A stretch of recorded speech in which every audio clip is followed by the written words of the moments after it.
And oh, did I do that? Are you You recording? could. Yeah, I'm sorry, I'm Oh, recording. All right. oh, okay. Okay. I thought I did something. Um, I learned so much in this documentary, and it put so many things, it connected so many things for me when I've encountered uh, persons from other diasporas, Jamaican, when I've met brothers and sisters from Mali or Nigerian, like the colonization influence in each one of those areas always fascinated me. Like you can tell, like whatever their main language was, if it was French, who colonized them, if it was English, who colonized them, but it was always this um, influence that Europeans have on our whole diaspora that's sometimes so overwhelming uh, to me.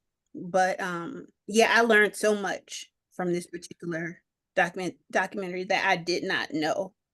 So I'm stop talking, but that's what uh one of my takeaways.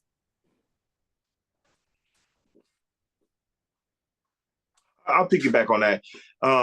Again, when I heard the song as well when it came on, it took me back to a certain place as well. But then the way the dots were being connected in the video, I was like, oh wow, it's so much more deeper to this. And then them talking about the island and how many of our people from the other areas came through the island. I mean, I've done my studies, and of course, I know Columbus Day is one of the stupidest holidays ever. You can't discover something people are on, but to continue to get further knowledge of, I knew about the Moors, I knew about the different pilgrimages, but to realize how many people really had pilgrimed over, outside of just the Moors or whatever that were here was pretty fascinating. And so, just kind of a reiteration of, we've always been, we always will be, and like our entry ports are like it's just amazing, and the diversity of people who had come over. And I was going to share a quick story. So I have an athlete that I've been coaching for the last couple of years.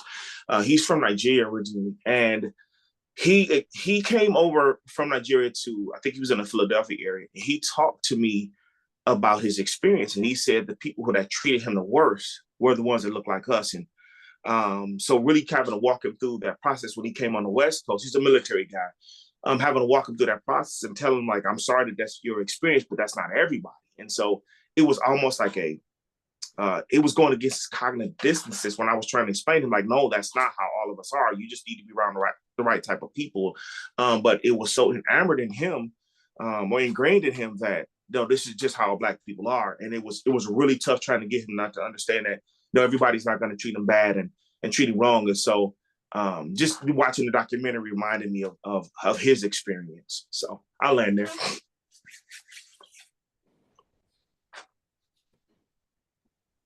I'll go. I hope everybody can hear me. I'm on headphones here, but I think it was I found it really interesting with the Marcus Garvey and the new Negro, you know, uh, I guess program that he was implementing, and obviously he was sent back to Jamaica. But I don't know if anybody follows like Chance the Rapper or Vic Mensa, where they're Mm-hmm. leading more of a pilgrimage back to Africa to kind of go back to our roots and to explore and see, that we're not so different.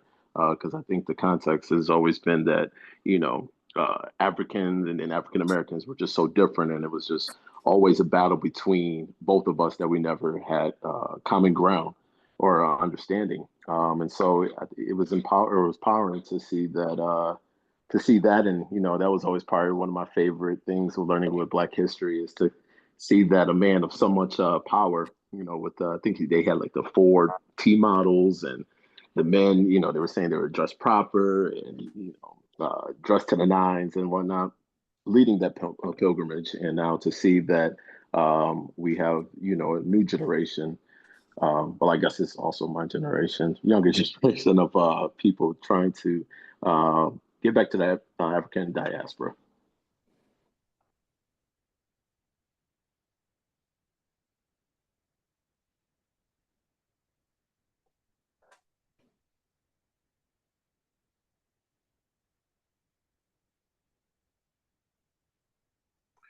I'll say something Going, else. oh, No. I just because nobody else is speaking. Go for it. no, I was gonna say when I saw those the all the different African leaders when President, his name escapes me right now, Lyndon Johnson. When Lyndon Johnson signed the 1965 immigration bill, it was very interesting that the Dr. Gates said that they didn't think that it would have the effect that it did.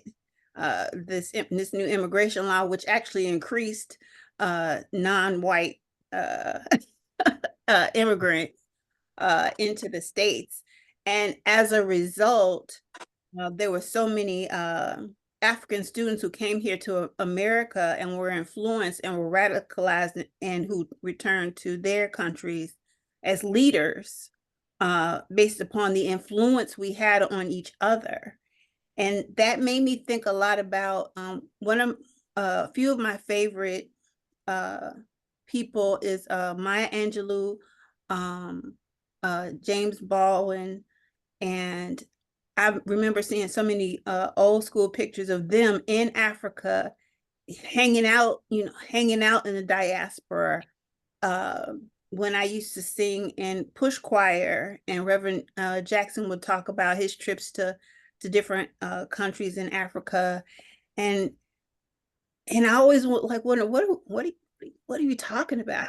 Like what is the connection? How do we, how are we connecting? But there was, it's almost like a spiritual connection of even though there was a strong influence by Europeans in this country and others to keep us apart by trying to tell us derogatory things about each other, the connections still happened in spite of, which I've always wished that I could have been a part of that, a fly on the wall in that world when there was this strong transfer of information between the Black Americans and Black Africans and in leadership and coalitions and Pan-Africanism.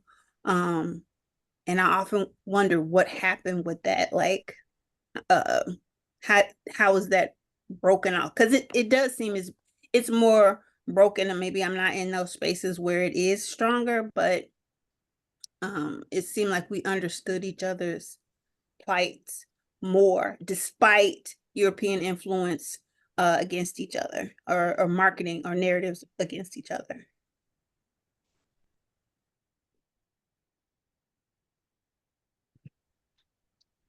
Hello, can you hear me? Yes. Oh, super. Yeah, I just want to build on what Carletta has shared. If you allow me to introduce myself, my name is Kagenza. I'm from Rwanda, born and raised in Kenya. Went to school in Uganda, and I now live in the Chicago area. So I'm truly Pan-African when I say, I'm a Pan-Africanist. But I was invited by my brother Curtis, who was really so kind to remember me about this event. I just want to say a few things. The documentary was fantastic. I know there's a lot, he didn't talk about. You can't touch on the whole history of moving to America, but the way it was developed, the stories were excellent. One of the things I want to say, it's a great reflection. This month we sadly commemorate the Berlin Conference, which divided Africa. This whole month, this is the month that the conference happened in Berlin, 1884. So this is a very apt, I think, reflection, and I want to thank the organizers for developing it. Number two, I was very happy to see the influence that America had on Marcus Garvey, Kwame Nkrumah, and the rest of the independence leaders. Of course, it's a rich history. Like I said, there's a lot that was not said, but I really appreciate that piece was put there. Another thing I want to say, the beautiful African family that was featured towards the end. I really loved that. The dignified family, doing business with the beautiful kids, very well spoken. That is an important part of, I think, what we need to do as Pan-African is to show what the image of Africa or people of African descent sometimes is very distorted, especially in Africa. We think of Black Americans as people who are just into hip hop, smoking weed. That's the image we get because of the media and entertainment, unfortunately. But I love that we had that piece to see what a beautiful, dignified African family looks like. The last point I want to share a quick story. One of the things I teach at a university in Africa called the African Leadership University. I actually developed a class called Survey of Pan-Africanism. And one of the interesting questions I get from African students is, number one, why did Pan-Africanism begin in the diaspora? Now, why don't we have any records of Africans on the continent who came up with this idea of a Pan-African identity? And I think this documentary answers it very well. The melting pot that America offered, different experiences coming together. We saw Harlem being a great meeting point. No wonder Nkrumah was so inspired of the idea of a continental unity because he came and lived in America. He could see a very diverse country that is not united, but that is kind of trying to build itself as one nation. And that's what he brought to Africa. So it's not something we should lament. I mean, I think it's something to celebrate that the diaspora, Africans in the diaspora, gave us Pan-Africanism. It's a great celebration. The second thing I wanted to say, one of my side, hustles is I sell land. I do real estate, land brokerage with my wife.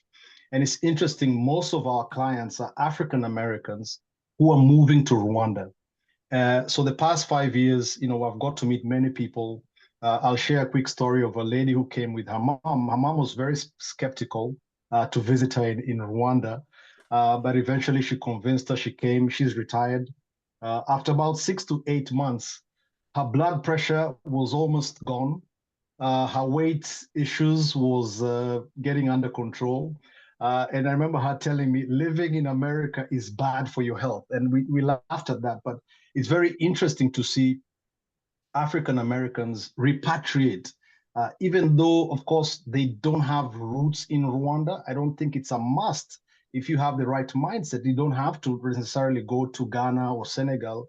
I think my last point is to say Africa is very open to African Americans who want to invest, who want to move. It's not for everyone, of course, but it's a great way, even and beyond moving skills transfer. Why don't we have more, business people coming to start companies in Africa, train young people? Whatever you have will be greatly beneficial to the continent. So I just want to say thank you for inviting me, and it's been a great documentary. Thank you. I'll piggyback off of what he just said. And I don't think it's just Africa. I just think overseas, living overseas is different than America. I also think the weight we put on living wages, work, um, even social is a little bit excessive.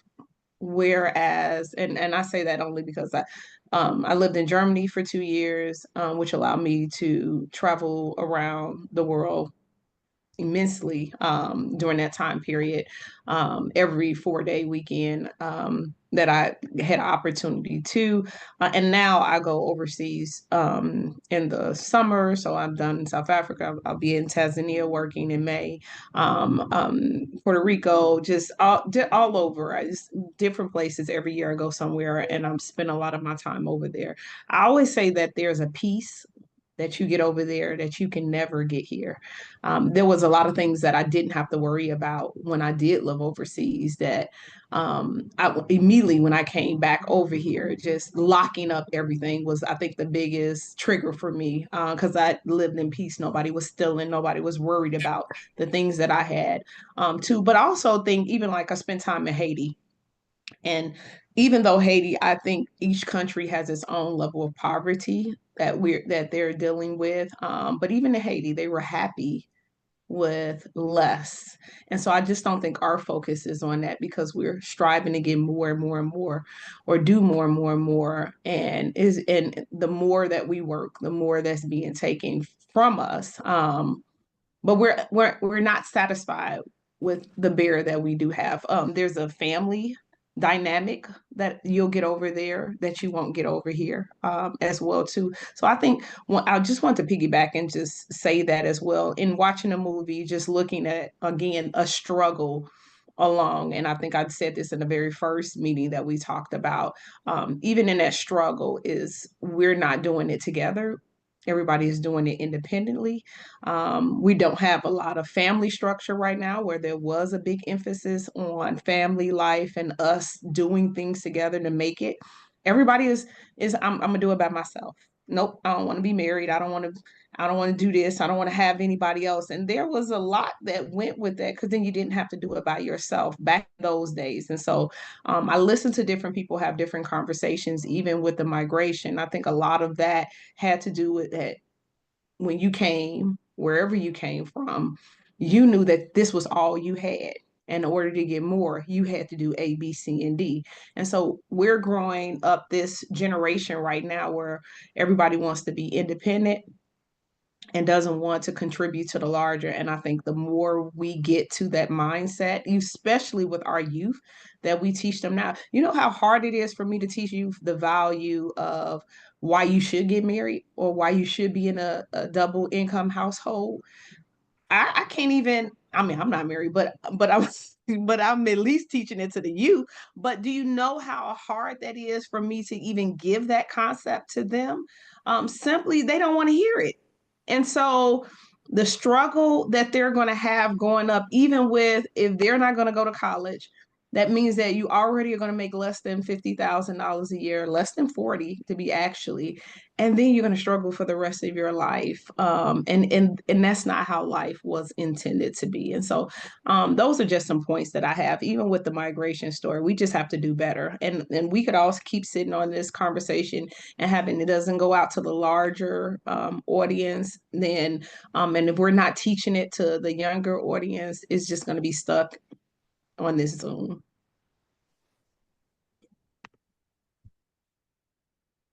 I would have to piggyback on that as well. And I won't go too deep, but just I was just in Japan, and it was the same thing. I would have to agree. There was no sense of worry. It's a very clean place. My nephew, who's stationed over there with his wife in the military, he told me something. I never have to worry about my daughters. Things happening to me. We're walking. I mean, when I say busy, it was super busy, but it was so everybody was just kind of doing their thing, and it was just no sense of stress or worry. And I came back and just took my blood pressure because I do it anyway, and my blood pressure was 119 over like 73. And I looked at it like twice, like what's really going on?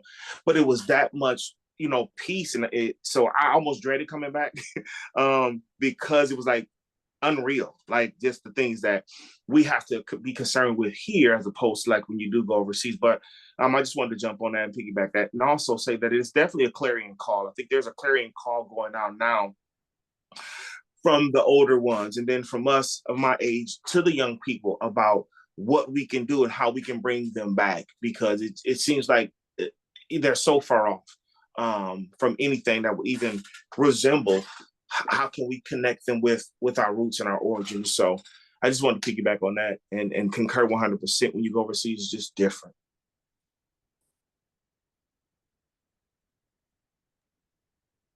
A couple of years ago, I used to work for a nonprofit. I used to work for a small business chamber, and a small group went to South Africa with the intention of hopefully connecting trade some kind of way. You know, some and our executive, I didn't go, I didn't get to go, unfortunately. But our executive director came back and shared, so many remedies and like in the marketplace that would, was just natural stuff. Like she said she was in the marketplace and she was out in the sun, so she had a headache and she came across this woman in the marketplace and she gave her something. She put it in her hands and rubbed it and she smelled it and her headache went away. She's like, "What is this? We should be selling. We should be selling this in the States." And of course, there's always a challenge of resources. Like, you know, unfortunately, it's just so much harder to connect commerce wise. And one of the things that made me think of that when Dr. Sherrod was speaking is that we don't realize how affected by capitalism we are, this individualism. And in itself, to be a capitalist is not wrong, but when it's void of understanding family and connection and cooperativeness, which is the surviving force of from where we come from,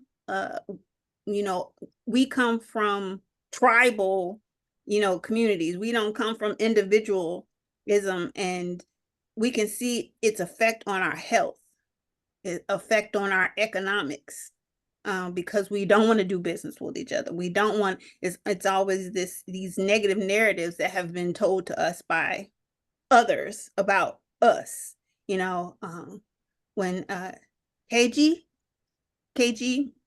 was talking about the narrative of African Americans with the hip hop and the weed, you know, we've been fed the narrative of swollen bellies and flies and hunger, and until, and I don't care what anybody said, I love the internet because I was able to see beautiful cities in Africa where Black people are owning bus companies and airports and whole industries.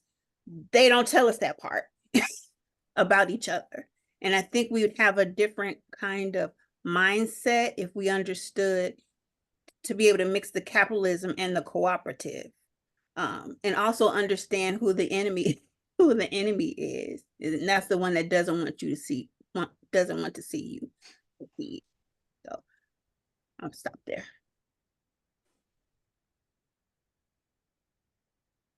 I'll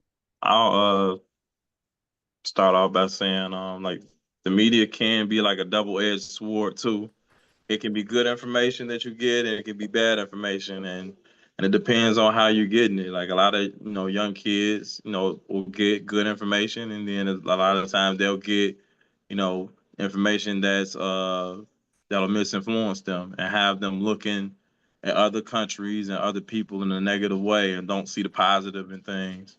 Um, I also think somebody mentioned talking about like just the importance of having a strong household and not just going for money all the time, because a lot of times we lose sight of who we truly are when we're only saying, okay, I have this great job and this great career, but then you forgot what was the goal behind it. Like, oh, I have this family I want to build. I want to build my community that I live in. It's like what good is getting all this money if your community is getting left behind?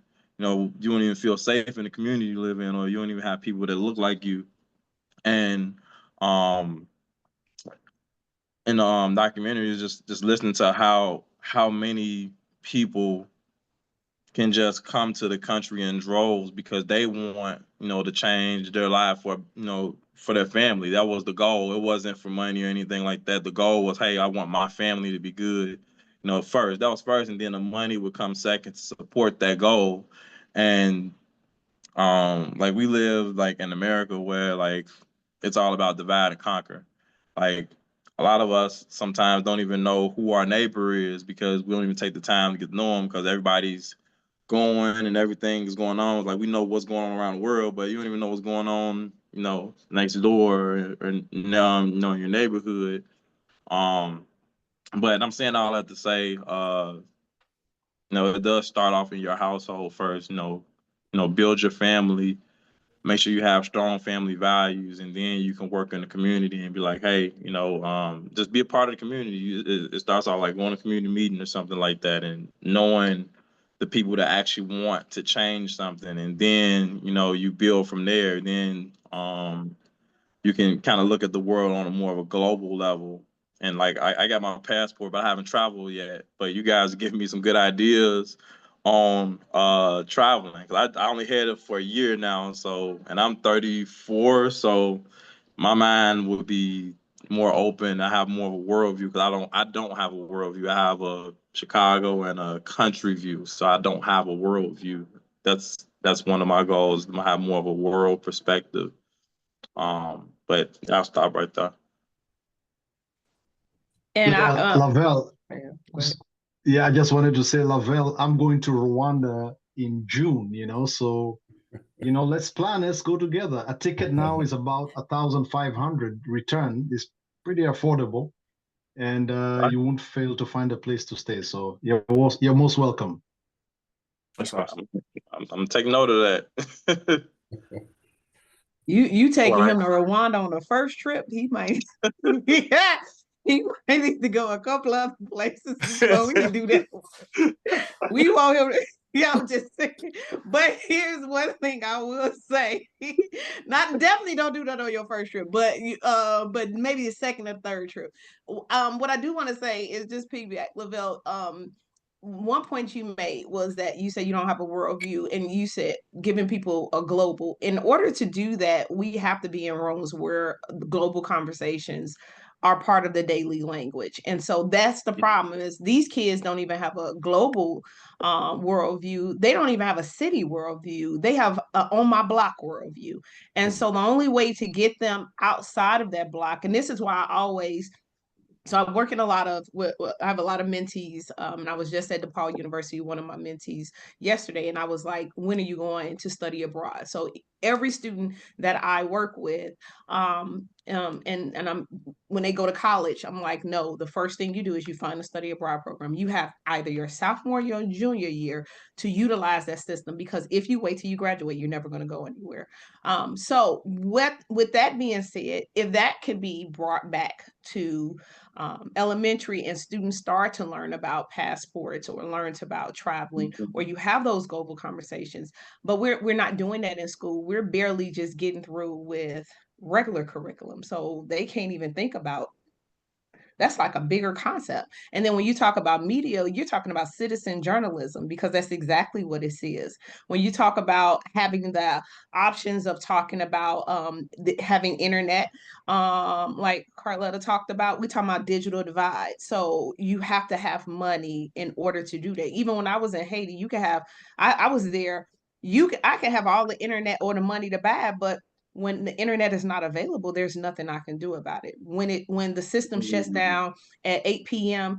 and all the electricity stopped because they're on a conservatory system, then at 6 o'clock in the morning, it comes back on. From 8 p.m. to 6 p.m., I'm not doing anything. So I also think the less we have, the more we unite it. The more we have now, the more we're divided. Dr. Sherrod, I wanted to ask you, I'm curious as to why you said he shouldn't go to Rwanda first. So I said that simply meaning that there's nothing wrong with Rwanda. There's nothing wrong with Rwanda, but I'm just saying, for a first trip, I mean, he can go. It was a joke, but I would say there's some other, because I definitely don't own him to be able to say where he can't go, but I was saying maybe he might want to do something small and then build his way up to some of those things as well too. I do know if KG takes him there, he's going to see, and he goes with him, he's going to stay with him. So he's going to live like a local and do those other things else like that as too. And sometimes local is good, but sometimes commercial is good. Let me go and enjoy myself and have some leisures before I get to the work and see the real part of it. Another thing too, you want him to go back. You want him to remember those experiences. I will say this, I've been to so many places and lived some. There's other places that you can go and just vacation first before you get ready to do the work. Because even if KG takes him into his village or into some of those things, there's an emotional part that we don't talk about when you go to different places, if there's a level of poverty there as well too. So for example, even when I went to Cape Town, I might have went to the beautiful parts, but I was also in the trenches. There are places that I, even as me, and I take people overseas to volunteer and give back. There's places I won't take them on the first trip. Definitely Haiti is one place I will never take anybody on the first trip, because then they won't want to go with me anymore. You know, and that's because if you go to Haiti, you go to Port-au-Prince, and you go into those areas, everybody can't take that level of they just can't take that level of poverty, you know. A lack of infrastructure. Yeah. And I'm sorry. When I was in Haiti, I literally slept on a World War zero bed, which means was a bunk bed, and I could pull it up and share my picture in a second if I pull it up real quickly. But it wasn't even made out of steel. I stayed there and volunteered, gave back, taught classes, work with youth, work with adults, work with seniors while I was over there as well too.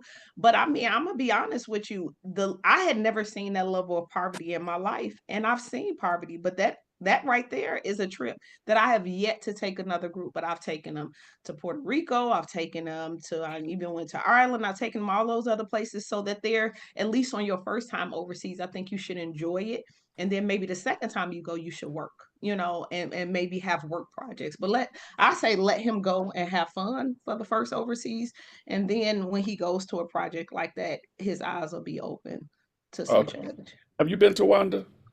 Oh, You? no, I haven't been to Rwanda. No. Oh, it's an absolutely stunning country, Yep, stunningly beautiful, yep. and with more than adequate infrastructure. Mhm. I really love in terms of the documentary itself, I really loved the way that African American people were fighting for African people. I remember when Diallo was murdered in New York. I remember uh, the Haitian boat crisis, and I remember those protests in the early '90s. And you know, I've heard about, because I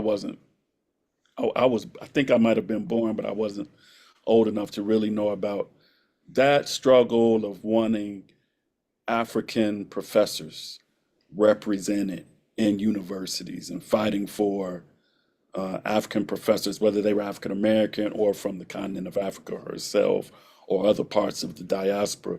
It really made me feel blessed to see that this struggle really from very early time was Pan-African. Now, I think you can argue if that's the case now, but at least we know that there's a history to this. He was connecting some dots. Henry Louis Gates and his team, they were connecting some dots in terms of, African American people struggling to find ways to have this unity, and also people from the African continent who were doing the same thing, whether it was Nkrumah and others, Azikiwe and others. So that really blessed me. And the other part I want to make is, even without leaving the continent now of the US or the North America, I think there's still ample opportunities. And I think this is actually a major point of this documentary, this fourth episode. We've got virtually all the countries of Africa living here in the US now. We don't necessarily have to go to Congo to meet Congolese people. They're here. Yeah. And they're not going anywhere. As my man was saying in the documentary, you've got more African people who have come here in between 1990 and 2000 than you have the whole transatlantic slave trade. What it means to be African American is different. My own family is testimony to that. I'm married to a Kenyan. Our three children are African American, but in a different way than I am. And you multiply that by many millions, we have the potential for revolutionary change in this country. In Agreed. this country, conversations within this country, even before. Now, I want everybody to travel, but even without traveling, there are conversations that can be had that can greatly broaden our perspectives and our horizons of what's possible. I totally agree. To get a little bit off, one of my favorite audiobooks is Trevor Noah's Born a Crime. Mm. And I say audiobook because I think Trevor says he speaks like 6 languages, but his mom speaks like 9 languages. And just to imagine the the the brain power to hold all those and every person from overseas of African that I've encountered, they hold at least 3 languages in their brain, at least. That's, least. And I've always found that absolutely fascinating. And I'm be honest, I'm a little jealous because but the circumstance exposed them to that, to having to have that. And I think as Americans, we really do take a lot of things for granted, even as African Americans in our experience in this country. I do think we also need more interaction with each other. And another thing that I've found is that everybody that I've encountered, whether they were from Nigeria or Senegal, or if they were Mali, they always had a community association here somewhere. They would find each other, and they would find each other jobs or help each other with school. I'm like, why can't we? Like, I wish we had that. So I think that influence would be so much beneficial for if we had more connectivity in that way.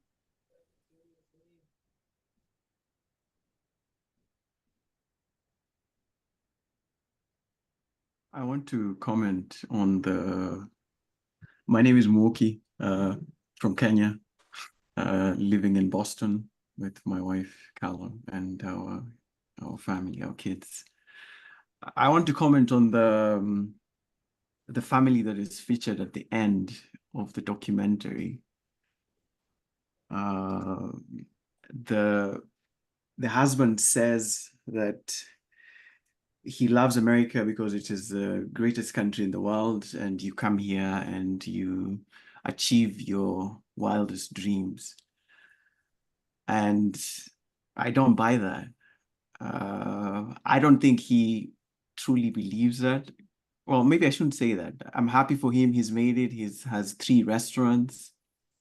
But I don't think you can say that if you've lived in this country for decades like he has. It's just not true. That everyone who has come here with all their dreams, that they've been able to achieve their dreams. If he is from Nigeria, and he is from Nigeria, I'm sure he's met Nigerians with like 6 master's degrees who keep on adding a degree in order to continue staying in this country because they can't find a job. And so they're doing Uber or Lyft at night and going to class during the day in order to maintain the F1 student visa. I'm sure he's encountered Africans who are unable to get healthcare because their documents are not in order, so they're afraid of going to hospital. So I didn't appreciate what he said. If he had just landed, an African who has landed, I have many African students. I'm a history professor at Tufts, and I meet students who have come to America from Africa. And if it's an African student who is saying something like that, who has just landed, I think it's understandable for someone to have that idyllic vision of America. But to have lived in America for decades and to still say that, I didn't like that part of the documentary. I think it's a misleading, and Professor Gates was trying to be gracious to him and trying to push him to try and perhaps think twice about what he is saying. But yeah, I just wanted to say that. Yeah, the part that I liked most is Curtis has mentioned Diallo. I was too young to remember Diallo when he was killed. but my entry to the killing of Diallo is Wyclef Jean's song with Youssou N'Dour, Diallo. So I actually listened to that this evening as a tribute to Diallo. And that's the part of the documentary that I like the most, because I think it's important to Africans to, that's the part that is challenging Africans who move to the US to realize that they are Black. You know, when you're an African moving to the US, you really don't understand race. Maybe if you're from South Africa, you might be an exception. But if you come from the rest of the continent, you really have no way of making sense of race. Of course, you read about the history of race and racism, but you have a grasp of class, you have a grasp of gender, but you really have no framework of making sense of race. And America teaches you that you are Black. You have to live in this country where and experience what it means to be Black. So I like the parts at the end where the documentary is emphasizing when the police are stopping you, they don't care whether you have a Kenyan passport like me or whether you have an American passport like Curtis. If you're Black, then the police see Black. They do not see African or African American or Afro-Caribbean. So I like those parts at the end because the work as an African, my burden is especially with Africans coming here who need to understand the history of African Americans in this country, who need to detoxify all the stereotypes that we grow up being fed on about African Americans, not taking advantage of the opportunities. So we're going to come here and show African Americans how to take advantage of these opportunities. Those are the kinds of ideas that sometimes Africans come with. And so I liked those parts of the documentary that are trying to push back on that and trying to remind Africans that you're Black. And Africans need to learn that you're Black once you land here. So be gracious with Africans. They know they're African, but they might not necessarily know what it means to be Black. America teaches you what it means to be Black. Yeah, I just want to piggyback off what Moiki said, because you're right. And so this guy been living in the States for several years, and he's saying that. But what if and like you're saying, kind of he should know better by now, right? He should know better now that you've been living here 10 years, dog, and you still on that. But how much more do African Americans know that than even a person who's been here 10 years? And I was hoping I would hope that we could create a space where we can embrace Africans who just got off the plane and say, look, let me walk with you through this journey, because this is slippery. So you ain't got 10 years, you're not still saying that. And if you is, you saying it because you're on the TV show with Bill Gates. You like, look, I was, what Henry Louis Gates, excuse me, you just saying it. And it reminds me of a story that your wife actually shared with us when she was here not long ago. I think you guys were in a town square or something. And this African-American woman kind of like jumped out of her car and kind of just embraced you all both physically and into a Black community. Look, you not get ready to walk through these streets by yourself. I already know what's up. Every Black person on this screen we know this. I think it's our obligation to help navigate this. I have a friend who married an African guy, and I think he, just like you're saying, Moiki, he came here with that starry, if I can make it there, I can make it anywhere, but when it don't happen and you don't have a framework for racism, I think that turns internally, right? So he started drinking, he got depressed. And so I'm going to work harder.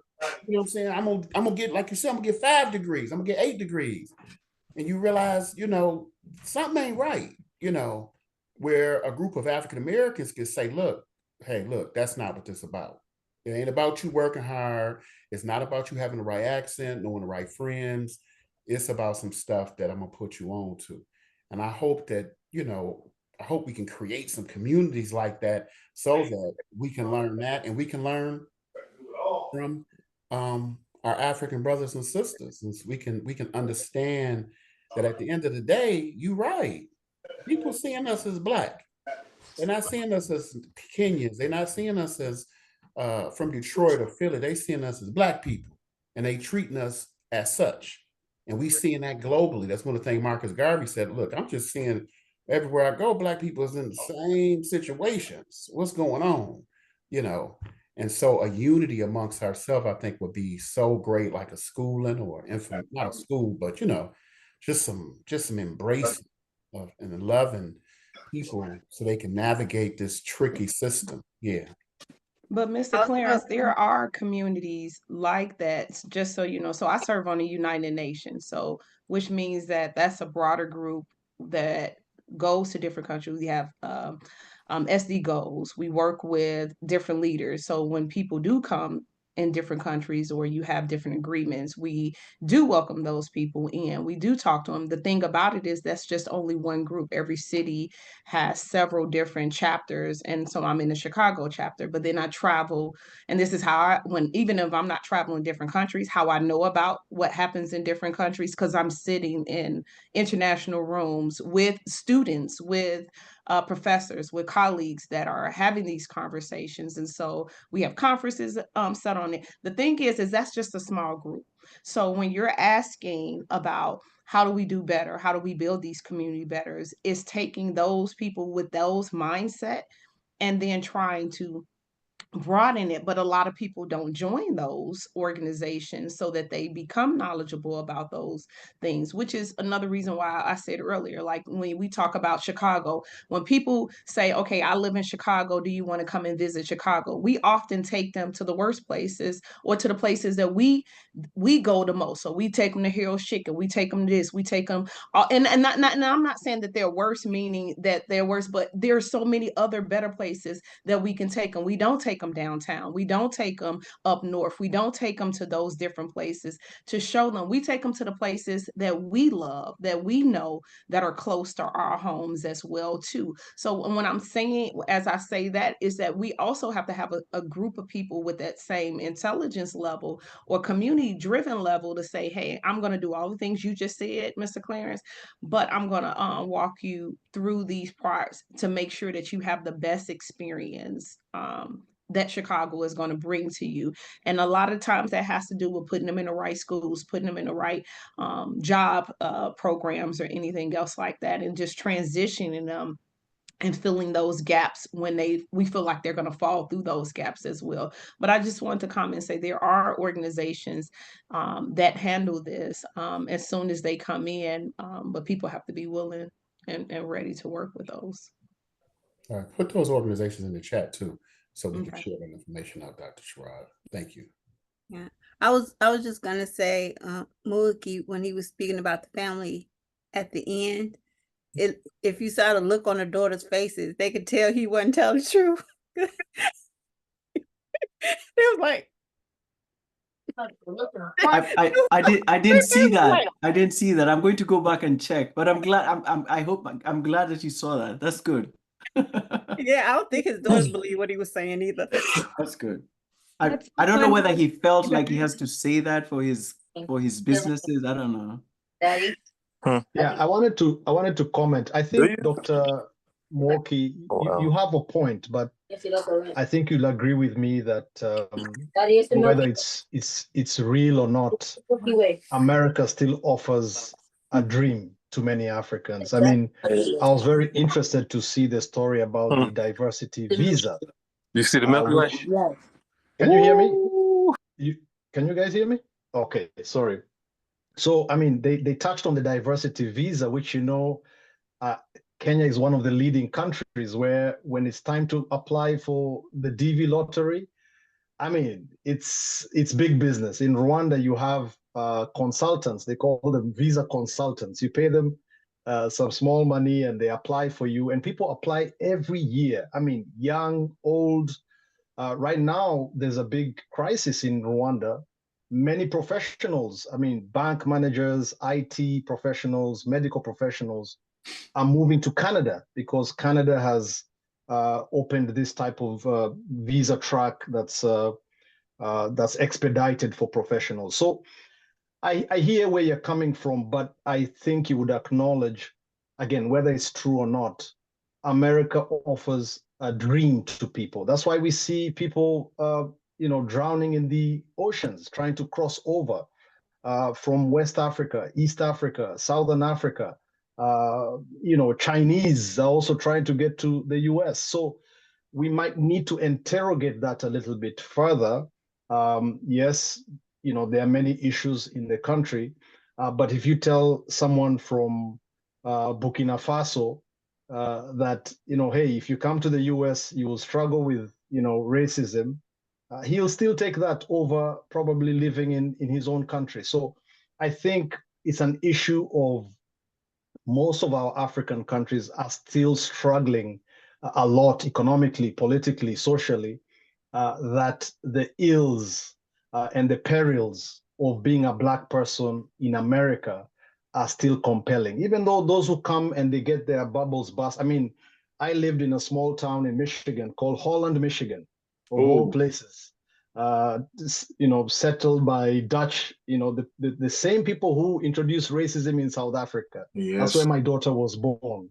So I know this intimately well, but still, like I said, people are willing to take the chances. Now, the question is it worth it? Number one. Number two, because I understand Africans are some of the most educated immigrants in America, what can we do to make sure that Africans are contributing to bringing about political and social change in their own countries and not just staying trapped in America? As you said, you don't have your papers right, people will stay here indefinitely. So what can we do to address some of these things? So, but I just wanted to say, I don't think the Nigerian man was lying. Look, 3 businesses in America, any one of us will agree it is a big accomplishment.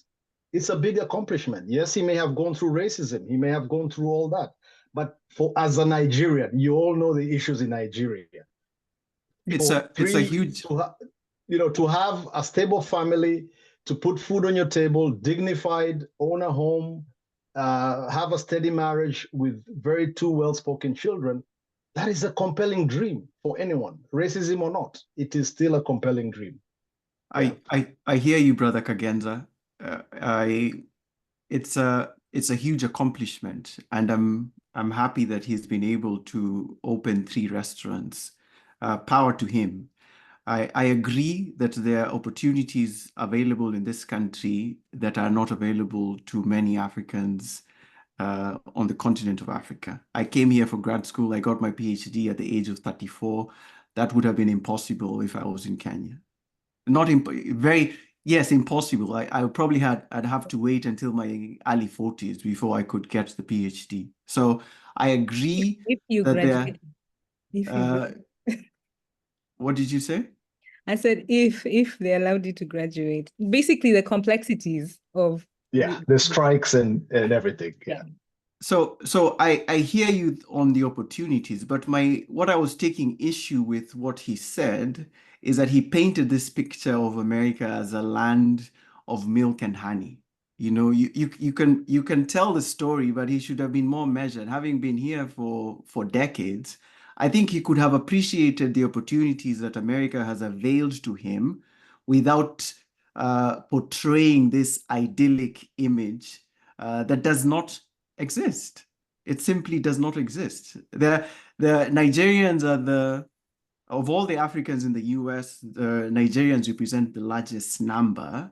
And of the millions of Nigerians in this country, I don't know how many of them can replicate what he was able to do.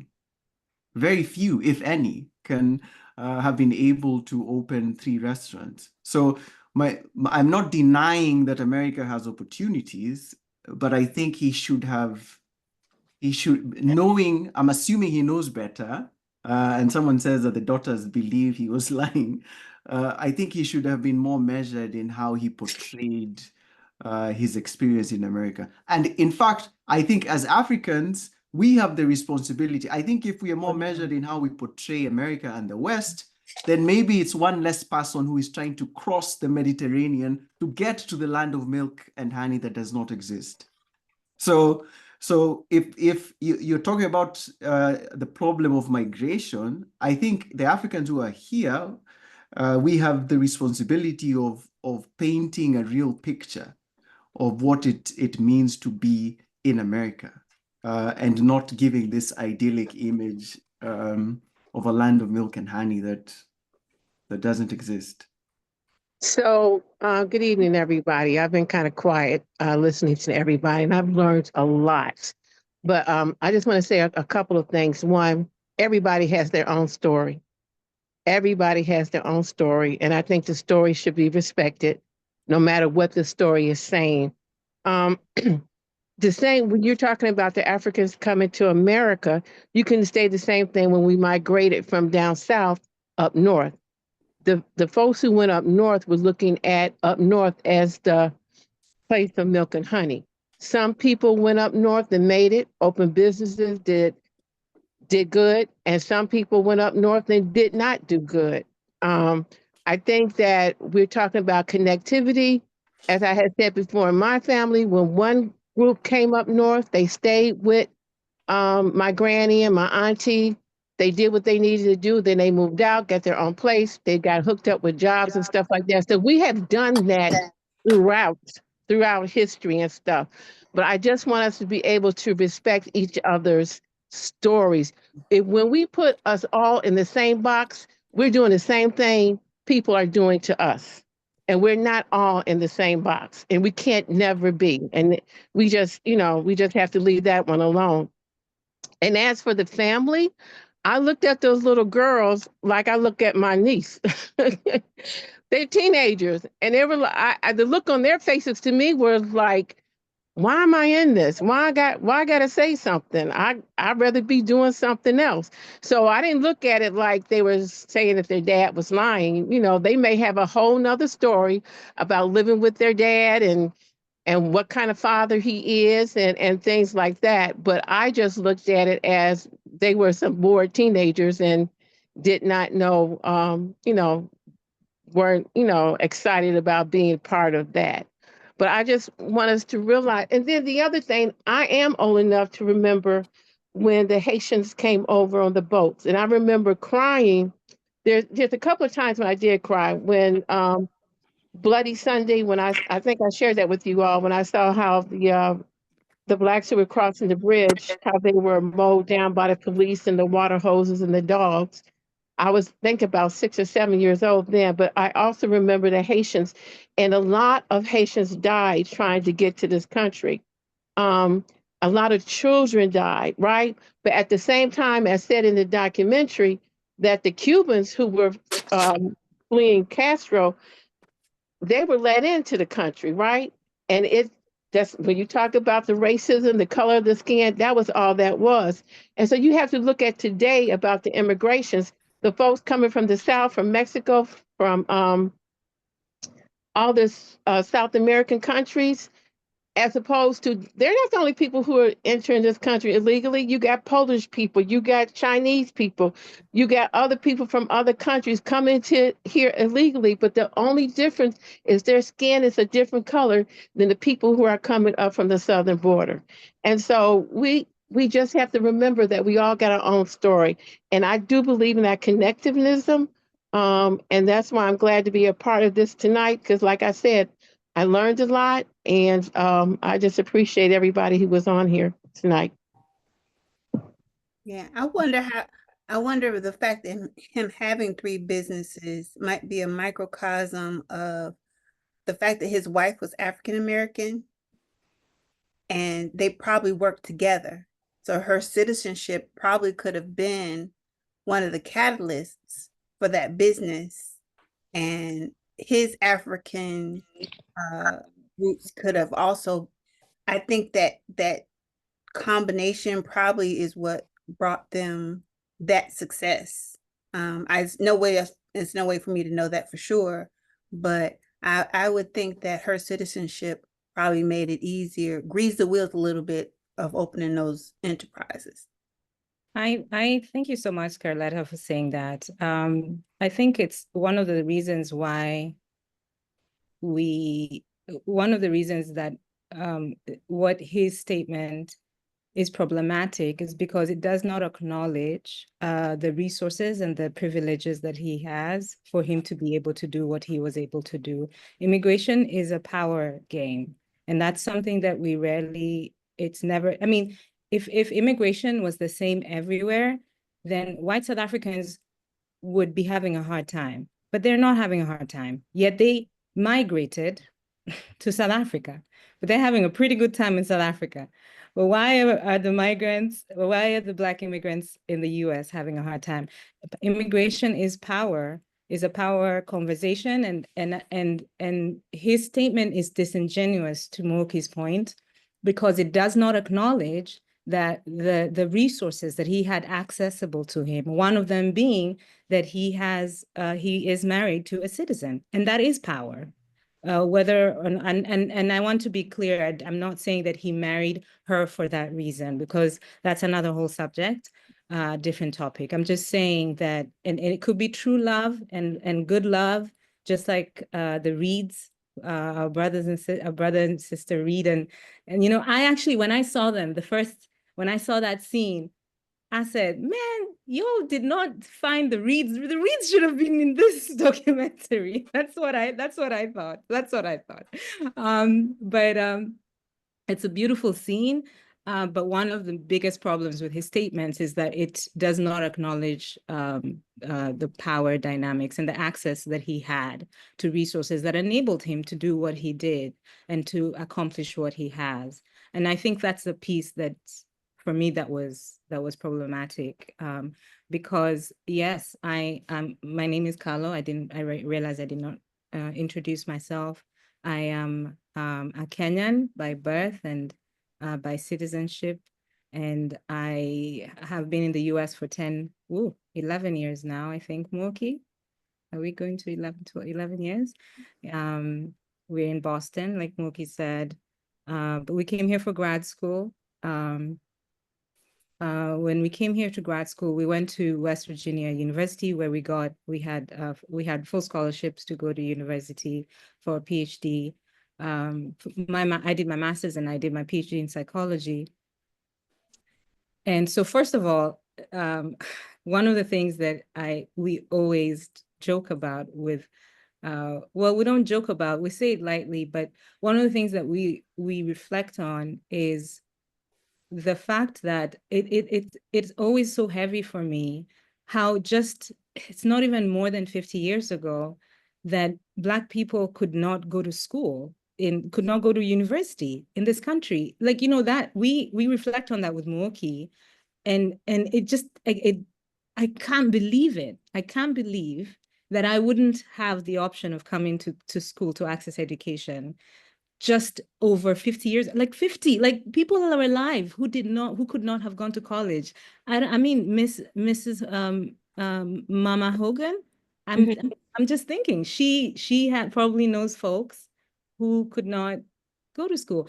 And so when as immigrants, as people that have immigrated to the US, I don't really know if I'm an immigrant yet or not, because that's an identity I'm also still figuring out. Like, I don't know if when I'm going back home, if I'm going back home, that's a whole other situation. That I also wanted to say that it's so interesting to me that I am in this space, and the only reason that I'm actually in this space, and the only reason that I was able to go to school, is because of the struggle of the people, of Black and brown folks in this country. That's the one thing that I feel responsible in when talking with my brothers and sisters from the African continent about how to conceptualize our existence in this space. I'm like, we would not be able to even enter this country were it not for the people that fought for civil rights. Like, the framing of our existence and our capacity to be here is so important, but it's not that the language is not given to us. The language is not offered. We don't have that consciousness. Moki mentioned this. I think Curtis mentioned this. The consciousness that I have is credit to the relationships, going back to what Clarence is saying and what some of us have said here, that relationships is really what will take us to the next step. It's our relationship with Curtis. Curtis was a professor at the university in Kenya where Moki and I went to school. And him and other conscious Kenyan professors had held a space where we had these conversations. That's the first place I heard about Blackness and conceptualized myself as a Black person. I was lucky to have had that language before coming here, even though it wasn't enough, because coming here is another whole thing. When I got here and I had so many experiences where I was reminded that I am Black. And I did not know how to navigate those. And the best people that helped us to do that and helped me were brothers and sisters from the US, who helped me, who were able to share, to connect the dots for me, who embraced us and made things that don't make sense. Because some of these experiences are just so weird that, like, if you do not have the language, you can kind of go crazy, trying to make sense of it. And then you end up saying things like what this guy said, or like, because he's obviously, if he is genuinely thinking like that 10 years down the line, there's a problem somewhere. Someone didn't make the dots for him, or create space for him to do that, and that's sad. But I was really privileged. I think we were to have people in our lives who guided us, or at least gave us direction. I remember one friend of ours called Wandia Joya. I think, Clarence, you know her. I know Curtis and Moki, and Mnash. But I remember her telling me one thing when I was coming here. She said, the only way that you will learn how to navigate the US is through African Americans. They're the ones that understand how to navigate. So make sure you go and learn from them. And that's exactly what I did. When I got to college, to the university, I literally, like, I was just eyes on I just knew I needed to find, and the thing is, there's few, and especially in West Virginia, there's few Black folks in the university. So I just remember knowing, when I get one, I'm going to, like, stick on them. And thankfully, they found me first before I found them. So I remember this was like the first week in the US, fresh. And we're walking on campus, Moki and I, just walking hand in hand, trying to just get the lay of the land. And this Black woman, this is what Clarence is referring to, the story. This Black woman runs towards us, big afro, beautiful. She just runs, like walks towards us. And we just thought we just like passing each other. She stops and says, excuse me, can I just talk to you for a minute? And we're like, okay. She goes, my name is Dr. Crystal Frazier. And you all are a beautiful situation. I was just looking at you from so far, and I had to come and say hi and introduce myself. You look so good. It's so good to see you here. Who are you? What are you like? What are you doing? And, and so we introduced ourselves, and it turns out that she was a professor in the African history department, where Muoki was about to be a student. And, she really guided us, and she really helped us navigate the system. I also was really hurt. I also had painful experiences where I joined the Mahalia Jackson choir because, again, I was looking for Black folk. So I joined the Mahalia Jackson choir, which of course had all Black students, most of whom were African Americans.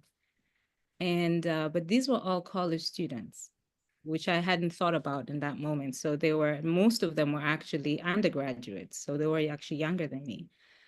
And they were, I could tell that they treated me differently. I could feel it, that I was treated differently, because one day I was the only non-Black American. Everyone was African American.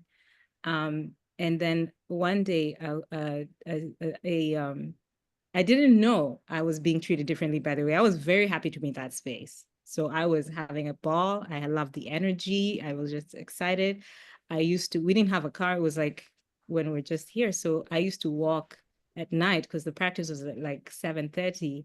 I would walk for like 45 minutes, but there and back, just to be in that space. It was just a nice space. I was excited to get to know folk. But then one day, a Japanese student came into the choir. And the way that he was received, I was amazed.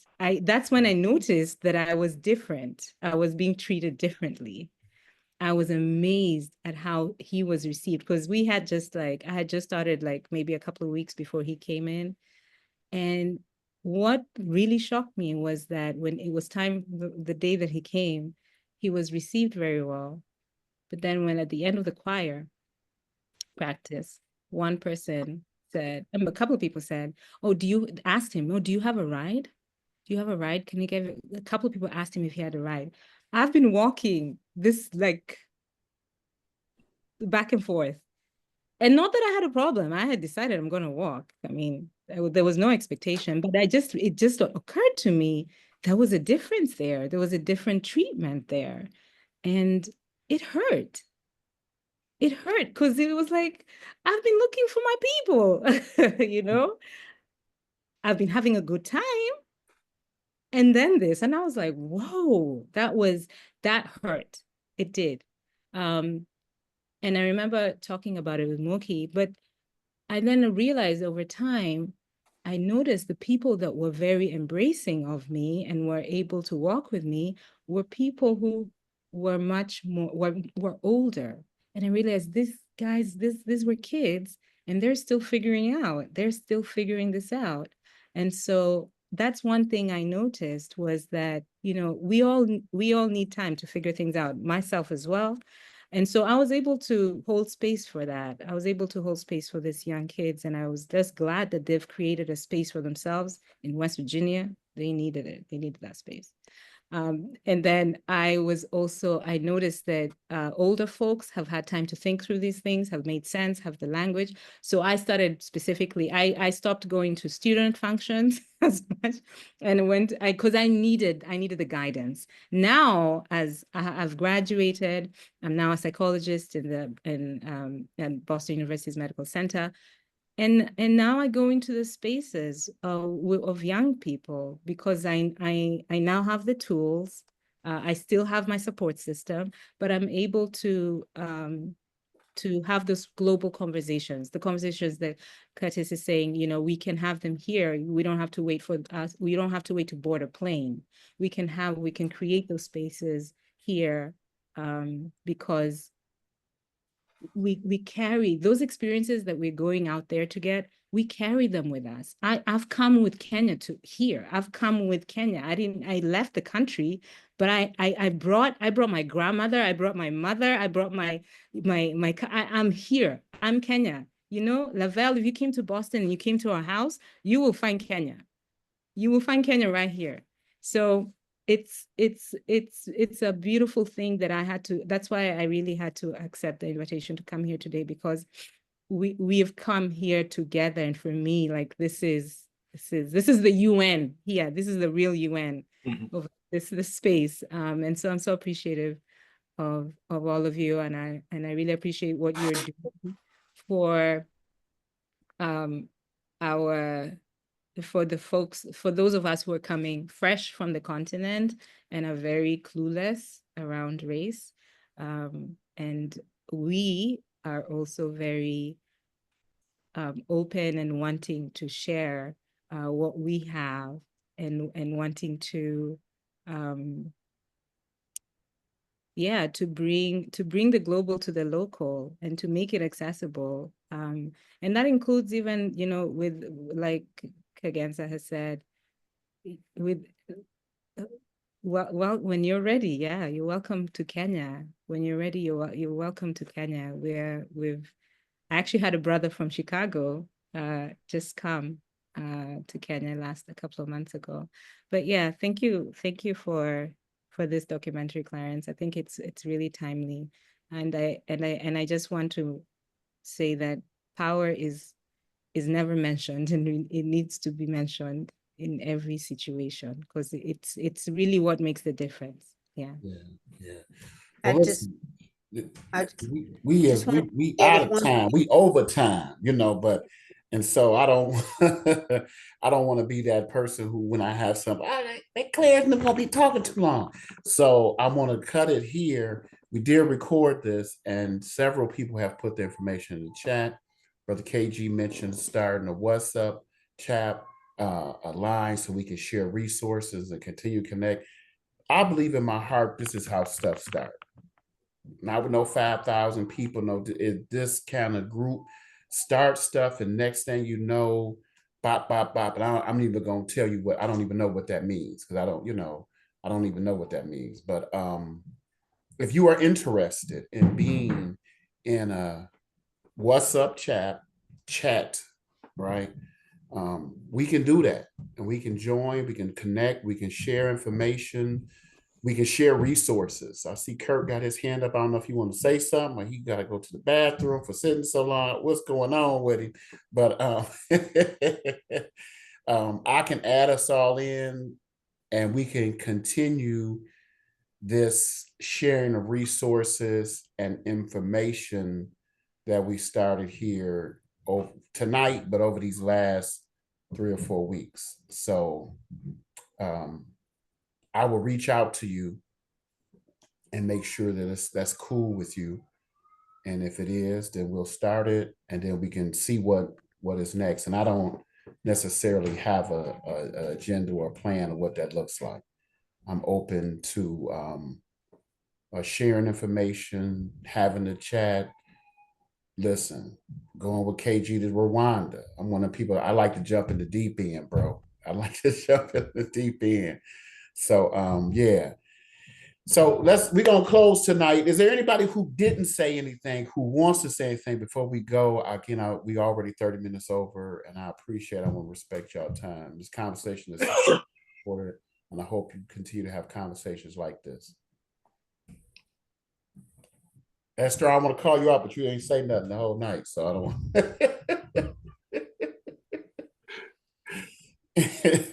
She's my sister, so I could do that to her. I could call her out. Well, you wanted me to say, I'm just enjoying the conversation. There's so much. Mama, did you say something the whole night? You talking to me? Yeah, not the other mother, you, my real one.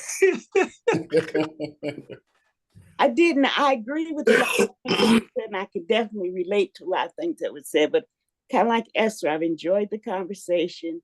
Hearing now, I want to say to Carlo, I didn't know no people that couldn't go to school. I don't know how old you think I am. I'm just messing with you, sweetheart. Yes. I know you messing with me, Mama. I know. I was thinking that too. Because I'm up there with your mama. I was thinking that too. Yeah, I was thinking that too. I'm like 50 years ago, I was like 19. Okay. Well, no, 50 years.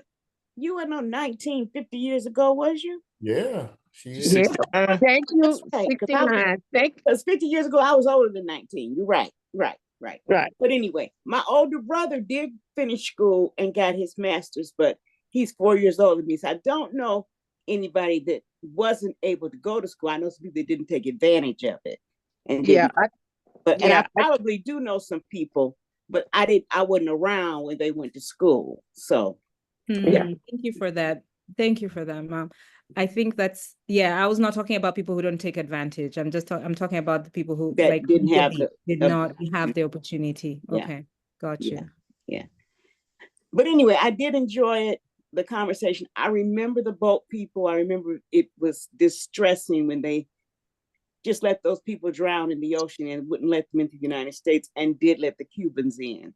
And I remember that whole fiasco, and it just brought a lot of things back to my memory.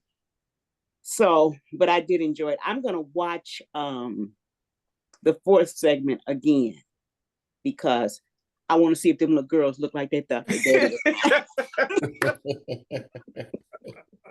That's what Carletta says. They like they was bad. Look at now they had teenage faces, but they had the teenage face like kind of like Roberta though. That's how teenagers are. You don't know what they think. Looking bored and don't care. Yeah, they want to go back and get on YouTube. That's right. Why is we sitting here? We got stuff to do. Yeah. Right. Well, I enjoyed it. Thank everybody. I appreciate seeing y'all. Let's take our group picture. You made this something that we always do, Dr. Shiraz. So thank you for bringing that up. LaMarcus, I see you there, brother. If you want to join us so we can take a picture. If you can't, we do understand. And Devin, who is Devin? Devin is a colleague of mine. His family is from, I think it's Trinidad and Tobago. Is that true? Believe. I'm sorry. In Jamaica. Yes. All right. Well, there we go. There he is. Marcus in the streets, boy. All right. Let's see. There you go. Let me get a couple pictures. Everybody smile. We can document this. We're gonna say it started here in 2025 on the Zoom line. That's where the revolution will not be televised. Well, it is recorded though. The revolution is recorded, so they looking for some of y'all. I'm turning in the information. These are the jokers who get it right here. Trump. These is the ones who got you put out of office, right here. These are the jokers. Right? I'll take that one. I'd be glad. I take it too. You're taking it now till they start jailing y'all. Then I'll be like, look, I didn't know they was gonna say that on the line. The revolution got started somewhere. Yeah, somewhere. Crazy Horse. I'm Crazy Horse in for it. I'm ready. All right, well, y'all have a good evening. Thank you. Thank you, guys. Good seeing and meeting all you guys. Love y'all. Bye, Milwaukee's. Bye,